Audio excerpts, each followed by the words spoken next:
Welcome friends, welcome to SET biology. आज हम topic start कर रहे हैं, उस टॉपिक का नाम है that is female reproductive system का part 3। Yes, female reproductive system का पार्ट 3। यस, अभी तक के हम लोगों के 2 पार्ट कंप्लीट हो चुके हैं। यस, जहां पर हमने ओवरी तक का टॉपिक कंप्लीट कर लिया, ओवरी वाला टॉपिक हमारा कंप्लीट हो गया। आज जो हम टॉपिक स्टार्ट करेंगे उसमें है ओविडक्ट। ठीक है क्या? ओविडक्ट या फैलोपियन ट्यूब, ओविडक्ट या फैलोपियन ट्यूब। यस, और तीसरा भी नाम है दैट इज यूटेराइन ट्यूब। देखते हैं आगे। ठीक है, देन यूटेरस, उसके बाद यूटेरस और वजाइना। यूटेरस और वजाइना, ये 3 टॉपिक पे हम लोग बात करने वाले हैं। कौन से? ओविडक्ट, यूटेरस और वजाइना। बराबर। तो पहले स्टार्ट करते, ये हमारा हो गया है, ओवरी वाला पार्ट हो गया है। अब हम लोग ओविडक्ट, यूटेरस और वजाइना के बारे में जानने वाले हैं। ठीक है, और ये हमारा थर्ड लेक्चर है। ठीक है, यस। तो चलो स्टार्ट करते हैं ओविडक्ट से। ठीक है, अब ओविडक्ट के बारे में पहले बातें जान लेते हैं कि ओविडक्ट है कैसा, कहाँ प्रेजेंट है, कितना बड़ा है। यस, स्ट्रक्चर में उसके कौन से स्ट्रक्चर्स है, क्या फंक्शन है उसका वगैरह, कितने पार्ट्स है उसके वगैरह वगैरह। ठीक है, तो ओविडक्ट और एक नाम फैलोपियन ट्यूब और यूटेराइन ट्यूब या uterine duct. Yes, uterine tube, ये उसके 3 नाम हैं। ठीक है, यस, ओविडक्ट, फैलोपियन ट्यूब या यूटेराइन ट्यूब, आपके स्टेट बोर्ड की बुक में मेंशन किया है सब। ठीक है, सो उसके बाद हम लोग आते हैं, ये माइक, एक मिनट बच्चों, थोड़ा ये माइक का वायर, हाँ। तो ध्यान दो, अब ये है कैसे? तो इट इज मस्क्यूलर डक्ट। ये है कैसे? मस्क्यूलर डक्ट है। यस, अब थोड़ा सा डायग्रामेटिकली देख लेते हैं हम लोग। थोड़ा सा मैं डायग्राम बना लेता हूं।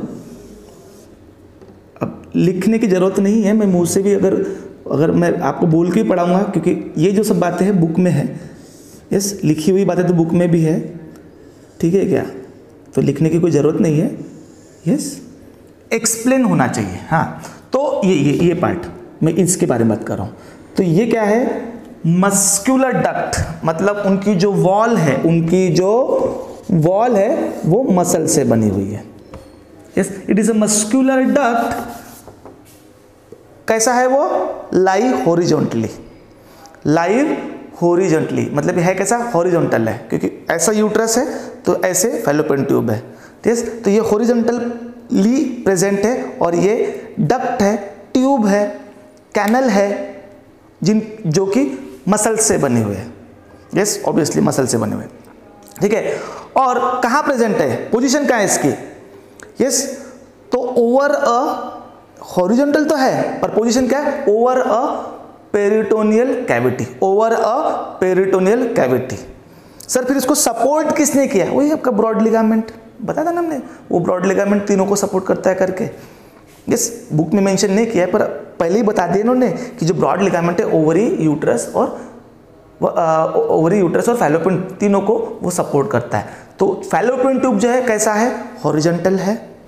कहाँ प्रेजेंट है? Above the over the peritoneal cavity and supported by broad ligament. ठीक है, इतना पार्ट हो गया। हाँ, अब इसके ओवरऑल हम बात कर लेते हैं कि भैया इसकी लेंथ कितनी है। यस, तो इसकी जो लेंथ है, ये ऐसा तो है, पर उसकी लेंथ कितनी है? तो उसकी लेंथ है near about 10 to 12 centimetre, near about 10 to 12 centimetre. Yes, उसकी जो लेंथ है हॉरिजॉन्टल है, पर लेंथ कितनी उसकी? Near about 10 to 12 centimetre. अब वो हॉरिजॉन्टल तो है, पर उसके 2 एंड है, जैसे यहाँ पे ओवरी है, उसके 2 एंड है, इधर वाला एक एंड और इधर वाला एक एंड। यस। तो जो इधर वाला जो एंड है, यस, इधर वाला जो एंड है जो यूट्रस से जुड़ा हुआ है, that end is called as a distal and.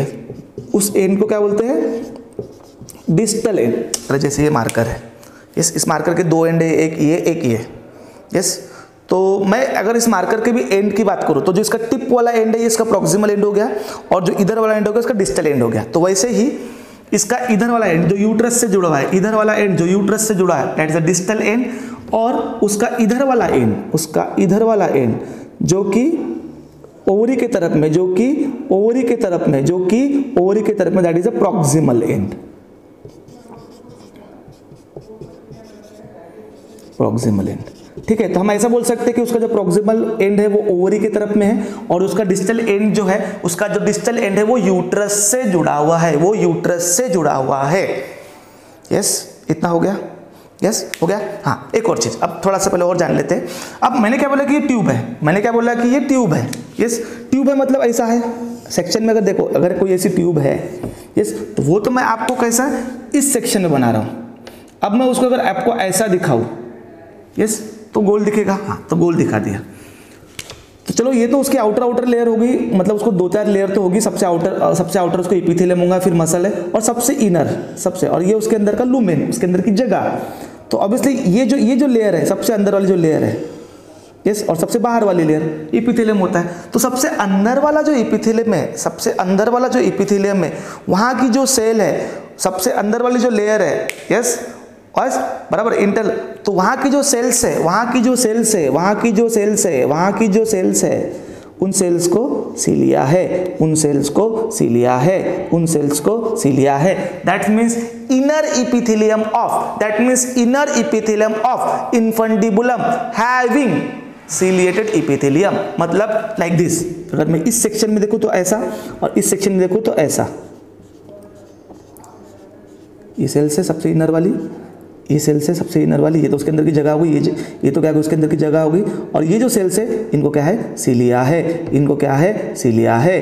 That means fallopian tube, inner fallopian tube का जो इनर एपिथेलियम है, यस, फैलोपियन ट्यूब का जो इनर एपिथेलियम है, फैलोपियन ट्यूब का जो इनर एपिथेलियम है, हैविंग सीलिएटेड एपिथेलियम, क्योंकि उन सेल्स को सीलिया है। क्यों क्यों क्यों सीलिया क्यों है? तो सीलिया इसलिए है, ध्यान दो बेटा, कि ये जो ओवरी है, ये जो ओवरी है एग रिलीज करने वाली है, ओवरी जो है एग रिलीज करने वाली है, तो वो एग यहां से इधर तक पुश करा जाएगा बाय ये सीलिया से, ये सीलिया उसको पुश करेगा। यस, क्योंकि ओवम जो है वो नॉन मोटाइल है, ओवम जो है वो नॉन मोटाइल है, तो उसको आगे की तरफ यूट्रस की तरफ ढकेलने का जो काम है वो उस एपिथेलियम की सेल्स का सीलिया करेगा, वो उसको पुश करेगा आगे की तरफ। That's why they having a ciliated epithelium. Understand? हो गया? इतना समझ में आ गया? हाँ, चलो आगे की बात करते।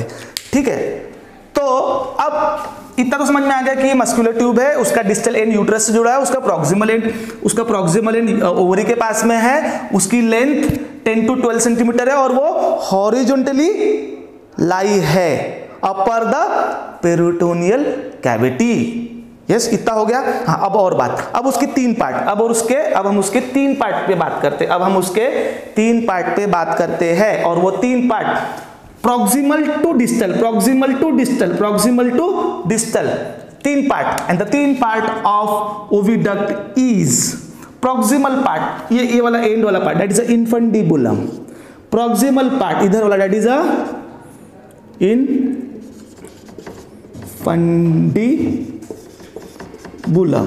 स्पेलिंग मिस्टेक हो सकती है थोड़ी सी, ठीक है। इधर वाला पार्ट infundibulum।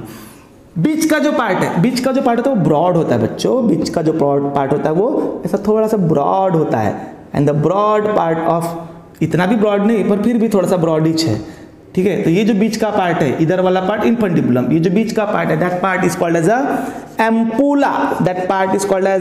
एम्पूला, यस। तो बीच का जो पार्ट है दैट इज एम्पूला, और जो उसका डिस्टल एंड है जो कि नैरो है, और उसकी अंदर की जगह यूट्रस से जुड़ा हुई है, यस, इसके अंदर की जगह यूट्रस अंदर की जगह से जुड़ रही है। तो ये जो नैरो पार्ट है जो कि यूट्रस से जुड़ा हुआ है, यूट्रस की अंदर की जगह से जुड़ा है, that part of fallopian tube is called as a isthmus, या कॉर्नुआ, कॉर्नुआ, ठीक है। स्पेलिंग बराबर है क्या कॉर्नुआ की? देख लेते एक बार। अरे कहाँ गया मेरे भाई? हाँ, कॉर्नुआ बराबर। क्या लिखता हूँ यार मैं, ठीक है, कॉर्नुआ, ठीक है। Infundibulum, ampulla, isthmus, 3 part.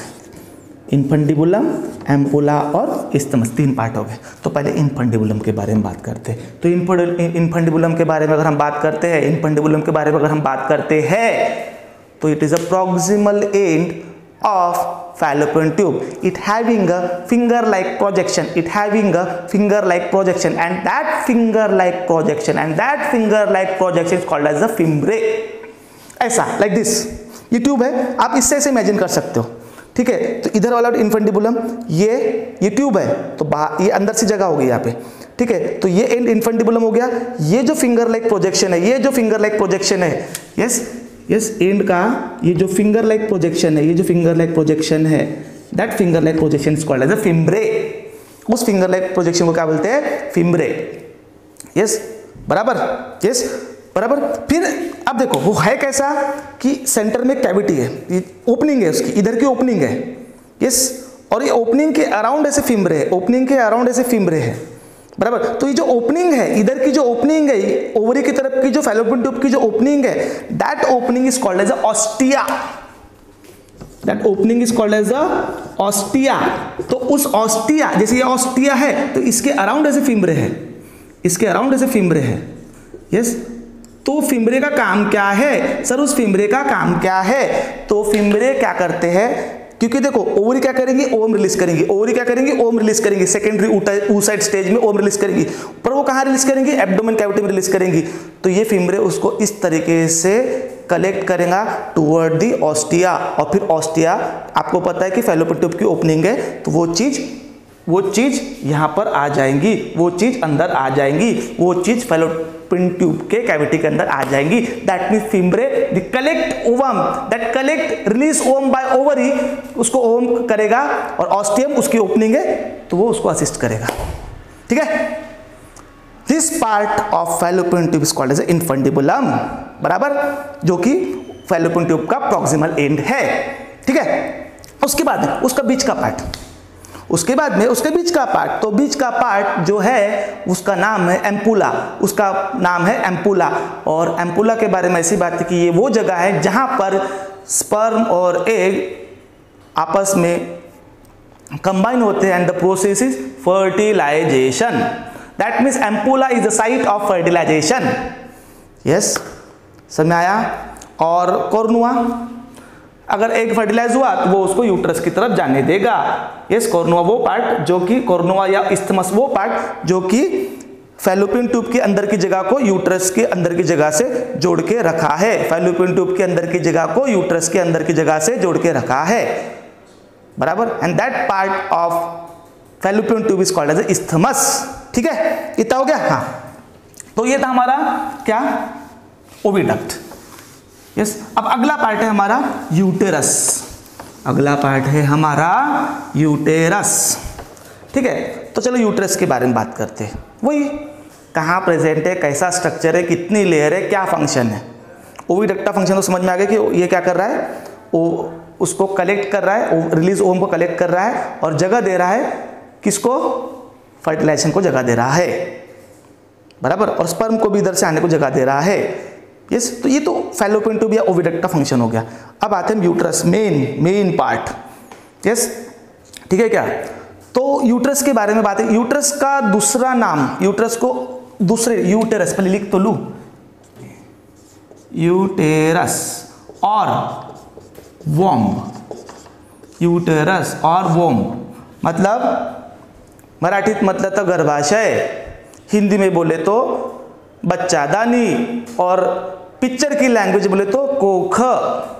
Yes yes, ये बच्चा, इस बच्चे को मैंने अपनी कोख में पाला है, दैट मीन्स यूट्रस में पाला है पहले 9 महीने तक, बराबर। तो ये हो गए उसके अल्टरनेटिव नेम्स, यूट्रस या वोम्ब। ये है कैसा? ये है कैसा? तो सर ये एक मस्कुलर बैग लाइक स्ट्रक्चर है। सर ये एक मस्कुलर बैग लाइक स्ट्रक्चर है। Yes, yes, it is a hollow muscular organ जिसका शेप पेयर जैसा है, नाशपाती जैसा शेप है। Yes, it is a hollow muscular organ, shape में ये पेयर जैसा है, शेप में ये पेयर जैसा है। और ये मैंने अभी इसको पूरा बताया, अब इसको कट सेक्शन में देखो तो ये उसकी वॉल और इसके अंदर की जगह है। यस सर, इसकी पोजीशन का है, it is a hollow muscular organ. Yes, position above and behind the urinary bladder. इसकी जो पोजीशन है, ये जो प्रेजेंट है, ये पास में किसके, यूरिनरी ब्लैडर के, अबो किसके, यूरिनरी ब्लैडर के, बराबर। तो इसका रिलेशन आएगा बाद में, हम प्रेगनेंसी में देखेंगे इस बात को। बस अभी तक समझो कि इसकी जो पोजीशन है, ये जो प्रेजेंट है कहां पर है, above and behind the urinary bladder है। कैसा है ये, हॉलो मस्कुलर ऑर्गन, शेप में कैसा है, पेयर शेप का है। देखो पेयर जैसे ही है ना, पेयर ऐसी ऐसी होती है, ब्रॉड बेस और नैरो अपेक्स वाली बात, ठीक है, उस तरीके की बात। हाँ, एक और चीज कि अब देखो इसकी साइज की अगर मैं बात करता हूं, इसकी साइज की अगर बात करता हूं, देखो मजेदार बात आने वाली कि साइज, इसका लेंथ कितना है, इसके में साइज की अगर बात, शेप तो समझ में आ गई, पेयर शेप का है। ये साइज की अगर बात करता हूं तो ये लेंथ में कितना है, 7.5 सेंटीमीटर है। इसकी ब्रेथ, ब्रॉडनेस कितनी है, ये ब्रॉड कितना है, तो सर ये सिर्फ 5 सेंटीमीटर लॉन्ग है, ठीक है। और इसकी जो विड्थ है, इसकी जो विड्थ है वो कितनी है, थिकनेस कितनी है इसकी वॉल की, सर ओनली 2.5 सेंटीमीटर, मतलब लगभग इतना, इतना और इतना, मतलब ये तो सच है ये। फिर ये इतने बड़े बच्चे को 45 सेंटीमीटर का जो बच्चा होता है उसको ये अपने अंदर कैसे ऑक्युपाई करता है। तो एक बात और सुन लो, इन्होंने बोला नहीं पर मैं बता रहा हूं कि uterus is a highly distensible organ. Uterus कैसा है, हाईली डिस्टेंसिबल ऑर्गन। अभी डिस्टेंसिबल ऑर्गन मतलब क्या होता है, देखो हमारे बॉडी में यूरिनरी ब्लैडर भी डिस्टेंसिबल है, स्टमक भी डिस्टेंसिबल है और यूट्रस भी डिस्टेंसिबल है। मतलब लाइक एज ए बलून छोटा सा होता है, हवा भर तो कैसा फूलता है, कैसा स्ट्रेच होता है, वो देख के आप बोलोगे इतने से बलून में उतनी हवा आएंगी, पर जैसे जैसे हवा जाती है उसका वॉल्यूम बढ़ते जाता है।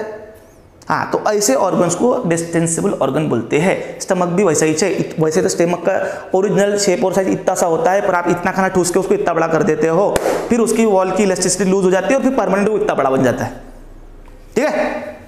तो वैसा ही यूट्रस जो है, ये है तो छोटा, पर जैसे ही उसमें जो डेवलपिंग एम्ब्रियो वो ग्रो होते जाता है तो यूट्रस भी स्ट्रेच होते जाता है, इसलिए इसको डिस्टेंसिबल ऑर्गन बोलते हैं, ठीक है। इतना हो गया, साइज शेप की बात में होगी। अब चलो इसके कुछ पार्ट्स पे बात करते हैं कि भैया ये इसके कितने पार्ट है। तो इसके बेसिक 3 पार्ट है और वो पार्ट हम इधर से इधर की तरफ में जाएंगे, इधर से इधर की तरफ में जाएंगे, इधर से इधर की तरफ में जाएंगे। यस, तो अपर पार्ट इसको 3 पार्ट में डिवाइड किया गया है। यूट्रस को 3 पार्ट में डिवाइड किया गया है और हम इधर से इधर जा रहे हैं, इधर से इधर जा रहे हैं। यस, अगेन हम इधर से इधर जा रहे हैं। तो उसका जो पहला पार्ट है दैट इज अ फंडस, पहला पार्ट फंडस, बीच का पार्ट बॉडी और last part cervix. Fundus, body और सर्विक्स, ये 3 पार्ट में हमने डिवाइड किया है। जितना बुक में उतना तो बोलेंगे, जो उसके अलावा भी बोलेंगे, ठीक है। तो पहले बात करते हैं फंडस की। तो फंडस जो है ये उसका ऐसा डोम शेप स्ट्रक्चर है, ऐसा उठा हुआ स्ट्रक्चर है। इस मंदिरों में देखोगे ऐसा, हर मंदिरों के ऊपर बोलो या मस्जिद के ऊपर ऐसा डोम होता है।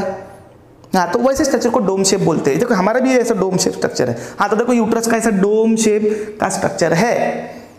यस, बराबर। और ये वो पार्ट है जहां पे सर्विक्स का ये वो पार्ट है, ये डोम शेप, ये वो पार्ट है जहां पे फैलोपियन ट्यूब आके जुड़ रहा है। यस, एक और बात कि नॉर्मली, मतलब नॉर्मल कंडीशन में, यस, जब फर्टिलाइजेशन हो गया तो जायगोट बन गया, जायगोट बनेगा तो एम्ब्रियो बनेगा, फिर एम्ब्रियो 9 महीने तक डेवलप होगा। तो वो डेवलप होने के लिए यूट्रस से जुड़ता है और एम्ब्रियो का यूट्रस से जुड़ने वाली बात को बोलते हैं इम्प्लांटेशन, क्योंकि वो इम्प्लांट नहीं होगा तो नरिशमेंट कैसे लेगा। हाँ, तो उस एम्ब्रियो का या उस जायगोट का यूट्रस में जुड़ना, दैट इज इम्प्लांटेशन। तो वो यूट्रस में इम्प्लांट बेसिकली कहाँ होता है, तो बेसिकली वो यहाँ होता है, अंदर से, अंदर की लेयर का। जैसे मैं कट सेक्शन में अगर बना दूँ, अब मैं यूट्रस को अब कट सेक्शन में बना रहा हूँ, ठीक है, मैं कट सेक्शन में उसको बना रहा हूँ। ठीक है, ये उसके फैलोपियन ट्यूब, ये और ये उसका डोम शेप वाला एरिया। अब कट सेक्शन में ये इसकी वॉल, ये इसकी वॉल और ये इसकी वॉल, ये उसके अंदर की जगह। हाँ, तो बेसिकली मैं बाद में इधर के नीचे के पार्ट को बाद में बना दूंगा, कोई प्रॉब्लम नहीं। हाँ, तो बेसिकली वो यहाँ इम्प्लांट होता है, इस जगह पे इम्प्लांट होता है। कौन? Fertilize egg. कौन? एम्ब्रियो। तो नॉर्मल स्टेज में आपका फंडस वाला जो एरिया होता है वहाँ पर बेबी मतलब जो डेवलपिंग एम्ब्रियो है वो इम्प्लांट होता है। ठीक है, ये हो गया फंडस के बारे में। अब बात करते हैं उसके बॉडी के बारे में, मतलब ये जो पूरा ये हिस्सा है, क्योंकि फिर इधर वाला जो पार्ट रहेगा इसका, इधर वाला जो पार्ट रहेगा वो तो सर्विक्स बोलेंगे हम लोग, पर अब ये जो बाकी का जो पूरा पार्ट है, यस, वो पार्ट है उसका बॉडी। यस, तो बॉडी के बारे में क्या है? It is a broad part of the uterus. ये उसका ब्रॉड पार्ट है, ये ऐसा पार्ट था फंडस वाला, अब ये उसका चौड़ा पार्ट है और वो ऐसा टेपर हो रहा है नीचे की तरफ में। देखो आप जैसे आप आगे बढ़ रहे हो, ऐसा टेपर होते जा रहा है, ऐसा लग रहा है कि वो कहीं पे कॉन्सेंट्रेट हो रहा है। ठीक है, ग्रेजुअली जैसे आप नीचे की तरफ जाते हो तो डाउनवर्ड में वो कैसा हो रहा है? ऐसा टेपर्ड हो रहा है।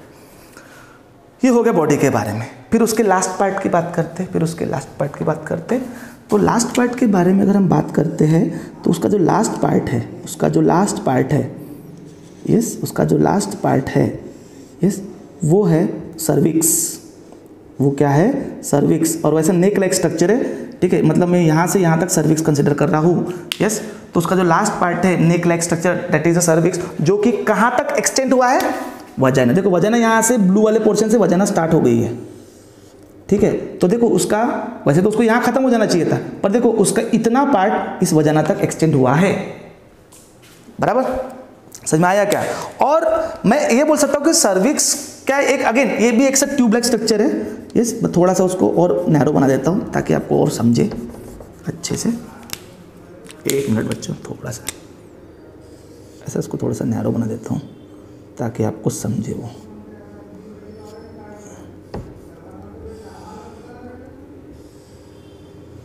ठीक है, तो वो क्या करता है ध्यान दो कि उसके अंदर की जो जगह, ये जो कैविटी, यस, ये कैविटी, ये यूट्रस के अंदर की जगह, ये वजाइना के अंदर की जगह, तो इसके ये जो ऐसा ट्यूबलाइक जो स्ट्रक्चर बना है, ये इतना पार्ट है आपका सर्विक्स। तो वो एक ट्यूबलाइक स्ट्रक्चर जो कि इधर से अगर हम इधर गए तो यूट्रस के अंदर की जगह है, और इधर गए तो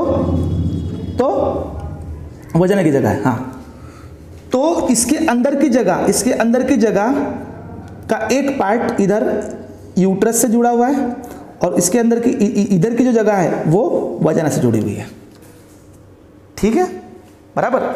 तो ये वो इसका जो पैसेज है, यस, उसके दो ओपनिंग्स है। इधर वाली opening that is internal openings, ये जो पैसेज है सर्विक्स के अंदर का जो पैसेज है, यस, उसकी दो ओपनिंग है, इधर यूट्रस के तरफ में और एक वजाइना के तरफ में। तो इधर वाला जो पैसेज है दैट इज अ इंटरनल ऑस, और जो इधर वाला जो पैसेज है जो वजाइना की तरफ में खुला है दैट इज अ एक्सटर्नल ऑस। ठीक है, बराबर क्या? इंटरनल ऑस और एक्सटर्नल ऑस, ये वजाइना हो गया, वजाइना के अंदर की जगह और यूट्रस के अंदर की जगह। तो फिर ये जो कैनल है उसका एक पार्ट यूट्रस के तरफ में है और एक पार्ट इधर वजाइना के तरफ में। तो इधर वाली opening that is internal ऑस toward uterus तरफ वाली, एंड टुवर्ड वजाइना तरफ वाली एक्सटर्नल ऑस। यस सर, एक कुछ और बताओ ना सर सर्विक्स के बारे में। हाँ, मैं सर्विक्स के बारे में ये बताऊंगा कि ये फीमेल बॉडी का सबसे स्ट्रॉन्गेस्ट स्पिंचर है। ये फीमेल बॉडी का सबसे स्ट्रॉन्गेस्ट स्पिंचर है। सर स्पिंचर मतलब मस्कुलर वॉल को बोलते हैं, वॉल, वॉल नहीं, वॉल। यस, ऐसा क्यों बोला है? क्योंकि देखो जब बेबी यहाँ पे ग्रो होता है तो ये फिर से ऐसे खुल नहीं जाता, ये उसको उतना पावर को होल्ड करके रखता है। क्योंकि अगर ये खुला तो बेबी यहाँ से जैसे बड़ा हो रहा है तो मिसकैरेज होने का खतरा बन जाता है, जिसको हम एबॉर्शन बोलते हैं। यस, तो ये फीमेल बॉडी का सबसे स्ट्रॉन्गेस्ट क्या है? स्पिंचर है, जिसने कि उस पूरे डेवलपमेंट के दौरान बेबी को, वैसे अंदर से तो बेबी डेवलप हो रहा है पर उसने ये खुला नहीं तो बच्चा यहाँ से उधर जा नहीं सकता। ठीक है, तो दैट्स अबाउट सर्विक्स। ठीक है, अगला पार्ट और लास्ट पार्ट। ठीक है, अगला पार्ट और लास्ट पार्ट नहीं अगला पार्ट कहाँ, अभी तो थोड़ा सा बचा है यूट्रस के बारे में, और यूट्रस के बारे में और बातें बची हुई है। अभी तो सिर्फ हमने यूट्रस के पार्ट के बारे में बात की, यूट्रस के पार्ट्स के बारे में बात की। अब और जनरलाइज अबाउट यूट्रस बात करते हैं, और वो है यूट्रस की वॉल के बारे में। यस, फिर लास्ट में यूट्रस के फंक्शन के बारे में बात करेंगे। तो फंक्शन तो आपको सभी को पता है। यस, यूट्रस का फंक्शन तो आपको सभी को पता है। यस, पर पहले अब इसकी वॉल की, ये जो यहाँ से लेके यहाँ तक जो वॉल है इसकी, यस, इस वॉल के बारे में बात करते हैं। Yes, uterine wall, uterine wall. तो हम आते हैं आउटर टू इनर, बाहर से अंदर की तरफ में। यूटेरियन वॉल हम उसको बाहर से अंदर की तरफ में देखते हैं। तो सबसे आउटर वाली दैट इज पेरीमेट्रियम, ठीक है। फिर बीच वाली, बीच वाला मसल से बना हुआ एरिया है, दैट इज अ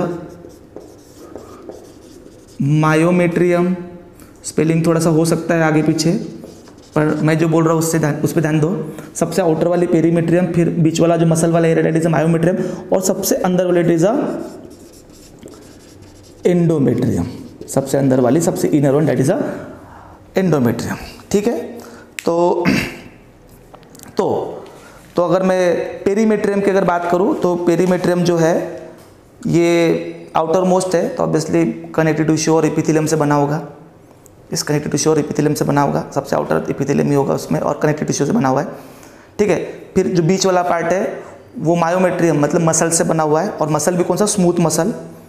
मसल भी कौन सी, स्मूथ मसल।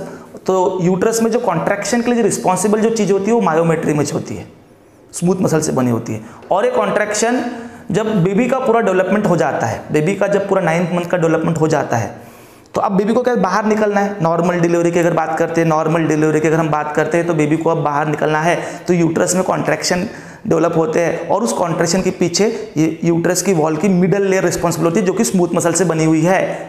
यस, और यूट्रस के उस कॉन्ट्रैक्शन हम लोग क्या बोलते हैं, लेबर पेन या लेबर।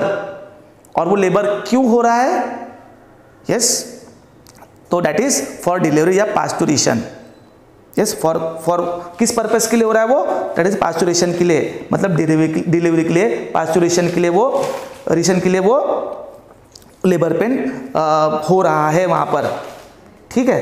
तो दैट्स अबाउट यूटेरियन वॉल का मतलब दो वॉल के बारे में, पेरीमेट्रियम और आपकी मायोमेट्रियम, जो कि स्मूथ मसल से बनी हुई है, ठीक है। अब सबसे इनर वन की बात करते हैं। तो सबसे जो इनर वन है, इनर वन का नाम क्या है, इनर वन का नाम क्या है, inner one that is a endometrium या म्यूकोसल मेम्ब्रेन। एंडोमेट्रियम या म्यूकोसल मेम्ब्रेन जो कि बनी होती है स्ट्रैटिफाइड इपिथेलियम से। सबसे इनर वॉल तो इपिथेलियम ही होंगी, आउटर और इनर सबसे इपिथेलियम ही होता है। तो जो इनर वाला जो इपिथेलियम है उसका नाम क्या है, एंडोमेट्रियम, यस, या म्यूकोसल मेम्ब्रेन, जो कि स्ट्रैटिफाइड इपिथेलियम, मतलब मल्टीपल सेल्स की थिकनिंग होती है। ये सिंपल एपिथेलियम और स्ट्रैटिफाइड एपिथेलियम में ये डिफरेंस होता है कि सिंपल एपिथेलियम सिंगल थिकनेस होता है, सिंगल सेल थिक होता है, और जो मल्टीपल लेयर थिकनेस होता है उसको स्ट्रैटिफाइड बोलते हैं। यस, ना सिर्फ इतना, इसको रिच ब्लड सप्लाई होता है, और इसमें यूटेरियन ग्लैंड्स भी प्रेजेंट होती है, और ये यूटेरियन ग्लैंड्स वहाँ पे यूटेरियन जूस सिक्रेट करती है। और मज़ेदार बात कैसा है, यस, कि इसका जो फंक्शन है, इस लेयर का जो फंक्शन है, ये डेवलपिंग एम्ब्रियो को नरिश करने का काम करती है। डेवलपिंग एम्ब्रियो को, मतलब 9 मंथ के डेवलपमेंट के दौरान जो बच्चा इम्प्लांट हुआ है वो एंडोमेट्रियम वाले ही एरिया में इम्प्लांट हुआ है। That's why it's richly supply by blood vessels. Yes, एक और मजेदार बात कि इसकी जो थिकनिंग है, देखो एक ओवरऑल नॉर्मल थिकनिंग तो होगी, पर मेंस्ट्रुअल साइकिल के दौरान इसकी थिकनिंग बढ़ते जाती है और कम होती जाती है। तो उसकी थिकनिंग बढ़ने के पीछे रीजन ऐसा है कि जब उसकी थिकनिंग बढ़ती है, ये जब मोर वैस्कुलर होती है, इसकी थिकनिंग बढ़ती है, तो वो इंडिकेट करता है कि अब ये रेडी हो चुकी है फॉर इम्प्लांटेशन। पर अगर फर्टिलाइजेशन नहीं हुआ तो फिर से फॉल ऑफ हो जाती है। जितनी एडिशनल बनी, जैसे कि यहाँ से यहाँ तक वो एडिशनल बनी, तो उतनी वो फॉल ऑफ हो जाती है, और उसी फॉल ऑफ को तो हम मेंस्ट्रुएशन बोलते हैं। उसी फॉल होने को, उसी डिस्चार्ज को तो हम मेंस्ट्रुएशन बोलते हैं, क्योंकि फर्टिलाइजेशन नहीं हुआ तो ये वॉल, जो एडिशनल जो वॉल बनी, देखो ये एंडोमेट्रियम है पर ये एडिशनल बनी थी, ठीक है, तो फिर वो क्या होती है, जब फर्टिलाइजेशन नहीं होता तो वो फॉल ऑफ हो जाती है, उसको मेंस्ट्रुएशन बोलते हैं। और अगर फर्टिलाइजेशन हो गया तो फिर वो मेंटेन रहती है पूरे 9 मंथ तक, ठीक है। यस, तो दैट्स अबाउट एंडोमेट्रियम। हो गया। अब पूरे यूट्रस का फंक्शन बात करें तो न्यूट्रिशन वो डेवलपिंग एम्ब्रियो को वो नरिश ही कर रहा है, क्योंकि एंडोमेट्रियम उसमें मेन फंक्शन में आ रही है। ठीक है, तो ये था अबाउट यूटेरस, ये था अबाउट यूटेरस। ठीक है, अब बात करते हैं next part of female reproductive system, that is vagina. ठीक है, again it is a internal organ. मैं आपको फिर से बता दूं कि ये इंटरनल ऑर्गन है, एक्सटर्नल ऑर्गन नहीं है। एक्सटर्नल हम लोग अभी नेक्स्ट लेक्चर से स्टार्ट करने वाले हैं। ठीक है, तो नेक्स्ट टॉपिक इज वजाइना। ठीक है, तो वजाइना की अगर बात करते हैं, जैसे डायग्रामेटिकली बता रहा हूं मैं आपको, वजाइना की अगर बात करते हैं तो ये फीमेल का कॉपुलेटरी ऑर्गन है। अगर मैं वजाइना की बात करता हूं तो ये फीमेल का कॉपुलेटरी ऑर्गन है।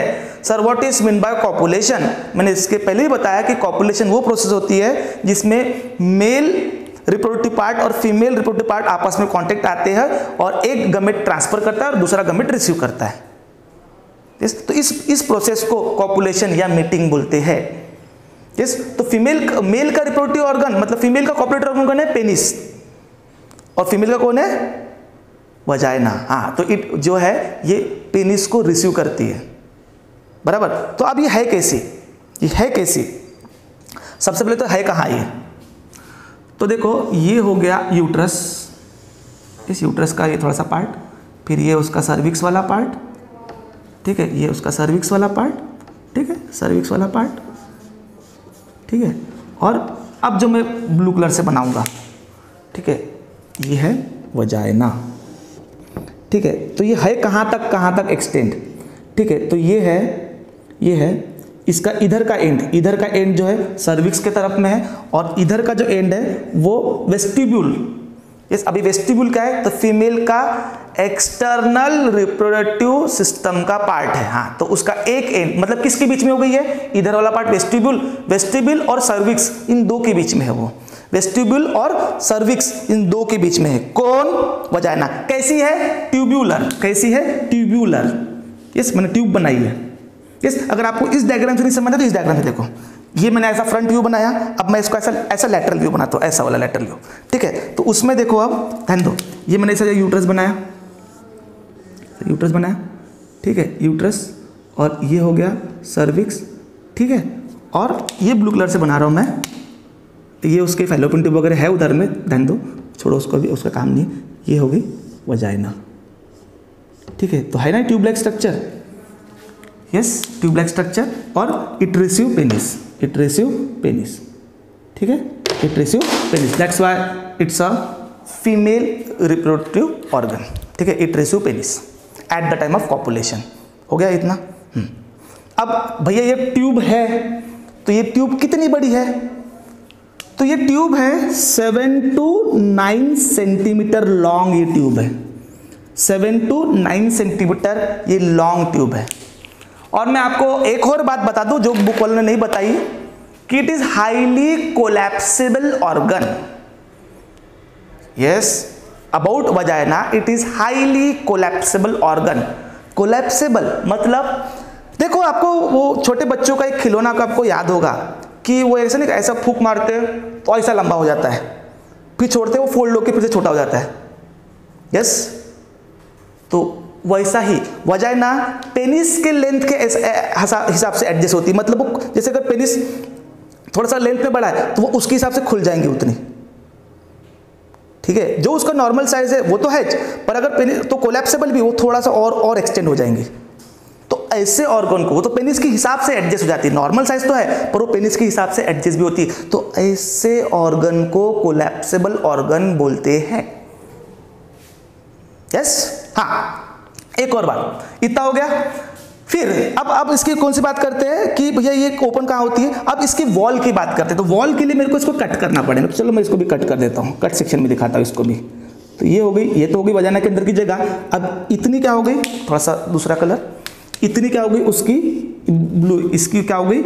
ये तो वजाइना के अंदर की कैविटी होगी। इस और इतना जो बना ये क्या है? उसकी वॉल। ये क्या है? उसकी वॉल। तो आप आउटर टू इनर जाओ या इनर टू आउटर जाओ? तो चलो आउटर टू इनर ही जाते हैं। यस, बुक में इनर टू आउटर दिया, पर मैं आउटर टू इनर जाता हूं, क्या प्रॉब्लम है, पढ़ना तो दोनों ही है ना। तो आउटर टू इनर, तो सबसे आउटर वाली एडवेंटिशिया बोला मैंने, सबसे आउटर वाली क्या बोला, adventitia. Sir what is mean by adventitia? So adventitia मतलब fibrous connective tissue layer. What is adventitia?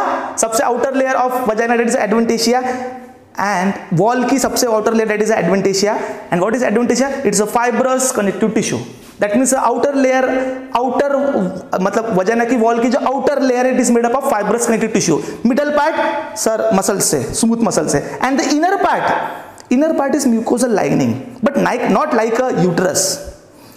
Inner line is mucosal line, सबसे इनर लाइन जो है वो म्यूकोसा, मतलब चलो थोड़ा सा आउटर में जाते तो एडवेंटिशिया, ध्यान दो, बड़े मजेदार बात है। Adventitia fibrous connective tissue layer, middle one that is a muscle से बनी हुई है, मतलब smooth muscle, and the inner one is mucosal layer. Mucosal layer है, but there is no present any type of gland, there is no present any type of gland. तो sir फिर vagina में जो म्यूकस है वो कहां से आता है? तो सर वजाइना में जो म्यूकस है वो सर्विक्स के तक, क्योंकि सर्विक्स को म्यूकोसल लेयर, म्यूकोसल ग्लैंड है वहां पे, तो वो उसके म्यूकस से उसका लुब्रिकेशन मेंटेन करके रखती है। यस, इतना हो गया। हाँ, फिर इस म्यूकोसा पे थोड़ा बात करते हैं। अब इस म्यूकोसा अंदर वाली जो लेयर है वो स्ट्रैटिफाइड इपिथेलियम है, अंदर वाली जो लाइन है वो स्ट्रैटिफाइड इपिथेलियम से बनी है, बट उस इपिथेलियम में केराटिन की लेयर नहीं है। वही यूट्रस के केस में केराटिन की लेयर थी। अभी केराटिन लेयर क्या होता है, केराटिनाइज इपिथेलियम क्या होता है, वो छोड़ो ना, सिर्फ थोड़ा ध्यान में रखो, वो फिर उसके लिए और डिटेल में जाना पड़ेगा, पूरा अभी आपके काम का नहीं, वो टिश्यू में दिया हुआ है सब, ठीक है, बराबर। यस, और इसकी जो म्यूकोसा वाली जो लेयर, इनर जो लेयर है वो स्ट्रैटिफाइड नॉन केराटिनाइज इपिथेलियम से बनी हुई है। और मजेदार बात है कि वो जो लेयर की जो सेल्स है वो ग्लाइकोजन को स्टोर करती है। वो जो लेयर है, ध्यान दो, मजेदार बात आ रही है, ठीक है, वो जो लेयर है वो ग्लाइकोजन को स्टोर करती है। And you know glycogen is the store form of glucose. तो सर वहां पे ग्लाइकोजन क्यों स्टोर हो रहा है? तो ध्यान में रखो, अब बता रहा हूं मजेदार बात, कि वहां पर एक लैक्टिक एसिड नाम का बैक्टीरिया, लैक्टिक एसिड बैक्टीरिया होता है। वो लैक्टिक एसिड बैक्टीरिया इस ग्लाइकोजन को ग्लूकोज में तोड़ता है पहले। Yes, glycogen is a polymer of glucose में तोड़ता है, और फिर उस ग्लूकोज को वो, जब आपको पता है कि लैक्टिक एसिड बैक्टीरिया जब ग्लूकोज को रेस्पायर करेगा तो एंड प्रोडक्ट को क्या बनाता है? Lactic acid. मतलब वजाइना की इस जगह पे लैक्टिक एसिड बहुत सारा सीक्रेट होने वाला है। यस, वहाँ पे बहुत सारा लैक्टिक एसिड सीक्रेट होने वाला है, इसीलिए तो वजाइना के अंदर की कैविटी का पीएच एसिडिक होता है।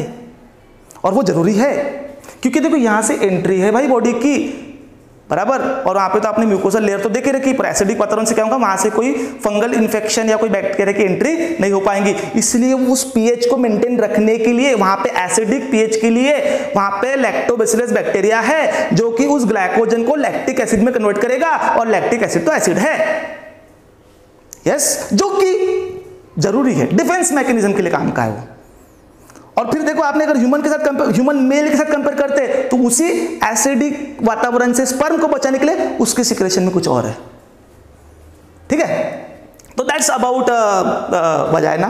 फिर वजाइना के और एक बात करते हैं कि ये जो इंटरनल जो लाइन है उसको वजाइनल रुगेज बोलते हैं। इनर जो ये जो मतलब जो लेयर है उसको वजाइनल रुगेज बोलते हैं, वजाइनल रुगेज बोलते हैं। क्या बोलते हैं? वैसे तो आपको पता है कि उसको म्यूकोसा बोलते हैं, पर उसको फिर भी और एक भाषा में निकालते हैं, रुगे।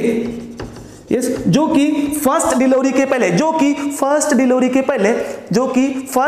पहले रफ होती है, और डिलीवरी के बाद वो लेयर स्मूथ हो जाती है। इतना हो गया।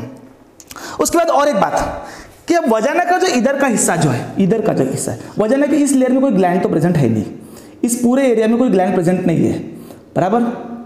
अब वजाइना का जो इधर का जो एरिया है, वजाइना का जो इधर का एरिया वो कहाँ ओपन हो रहा है? वेस्टिब्यूल में। कहाँ ओपन हो रहा है? वेस्टिब्यूल में। हाँ, तो चलो अब मैं उसका ये ऐसा बनाया ना, तो अब मैं उसको थोड़ा सा ऐसा दिखाता हूँ। तो ये होगी वजाइनल की ओपनिंग। यस, वजाइना की ओपनिंग, वेस्टिब्यूल बना के बताऊंगा बाद में, मैं उसमें आपका जब एक्सटर्नल पढ़ाऊंगा तब बताऊंगा। पर अभी सिर्फ देखो वजाइना की जो ओपनिंग है, यस, उस जो वजाइना की ओपनिंग जो वेस्टिब्यूल में ओपन हो रहा है, उस ओपनिंग को बोलते हैं वजाइनल, क्या बोलते हैं उसको? Vaginal orifice. क्या बोलते हैं उसको? Vaginal orifice. इधर वाला नहीं, इधर वाली जो ओपनिंग है that is a vaginal orifice, ठीक है, वजाइनल ओरिफाइस, वजाइनल ओरिफाइस, ठीक है, इधर की ओपनिंग, यस वजाइनल। और ये ओपनिंग, अब ध्यान दो, ये जो ओपनिंग है गर्ल के केस में, गर्ल और वुमेन फर्क होता है। यस, गर्ल वो यस जिसका अभी तक सेक्सुअल कांटेक्ट नहीं हुआ है, और वुमन वो जिसका सेक्सुअल मतलब शादी के बाद वाला जो अब शादी के बाद ऑब्वियसली सेक्सुअल कांटेक्ट हो चुका है तो होता है, यस, तो फिर उसको वुमन। तो गर्ल वाली स्टेज में ये जो ओपनिंग होती है इट इज पार्शियली, अगेन मैं रिपीट कर रहा हूं, partially cover by a mucous membrane, partially cover by a mucous membrane that is hymen. तो पार्शियली मतलब पूरा बंद नहीं, पर थोड़ा सा है, जैसे मैं इतना कर रहा हूं, क्योंकि अगर पूरा बंद रहेगा तो ठीक है सर, पेनिस को जाने को जगह तो नहीं है, पर मेंस्ट्रुअल फ्लो कैसे निकलेगा भाई? 13 साल की उम्र से मेंस्ट्रुअल फ्लो तो हो रहा है ना, हाँ, तो पार्शियली है ना, तो मेंस्ट्रुअल फ्लो निकलने को जगह है, यस। और ये पार्शियल कवर करके रखती है उसकी ओपनिंग को, कब? वर्जिनिटी के पहले, यस। और फिर ये फर्स्ट इंटरकोर्स के बाद, और ये फिर वह फर्स्ट इंटरकोर्स के बाद ब्रेक हो जाती है, इसलिए हाइमेन को साइन ऑफ वर्जिनिटी माना जाता था पुराने जमाने में, अभी के जमाने में नहीं। क्यों? क्योंकि आजकल लड़कियां भी दूसरे मतलब स्पोर्ट्स एक्टिविटी, साइकिल चलाना वगैरह सब करती है, तो उस दौरान भी ये हाइमेन वाली जो लेयर है ये ब्रेक डाउन हो सकती है, इसलिए अब इसको साइन ऑफ वर्जिनिटी हम बोल के नहीं चलेंगे, पुराने जमाने की बात है, ठीक है। तो दैट्स अबाउट वजाइना। फिर वजाइना के फंक्शन, भैया 3 फंक्शन है, एक कॉपुलेटरी ऑर्गन वाला फंक्शन हो गया, फिर मेंस्ट्रुअल फ्लो भी इससे ही थ्रू बॉडी के बाहर निकलता है, और तीसरा जब बच्चा भी बाहर निकलता है तो वजाइना के थ्रू ही बर्थ कैनल का रोल भी प्ले करता है वजाइना, ठीक है। तो 3 function, copulatory organ, menstrual discharge and birth canal, ठीक है। तो ये था अबाउट वजाइना, ये था about oviduct, uterus and vagina, ठीक है। अब नेक्स्ट पार्ट जो कि लास्ट पार्ट रहेगा हमारे फीमेल रिप्रोडक्टिव सिस्टम का, ठीक है। तो चलो मिलते हैं आपके पार्ट 4 पे, तब तक के लिए जय हिंद, जय भारत।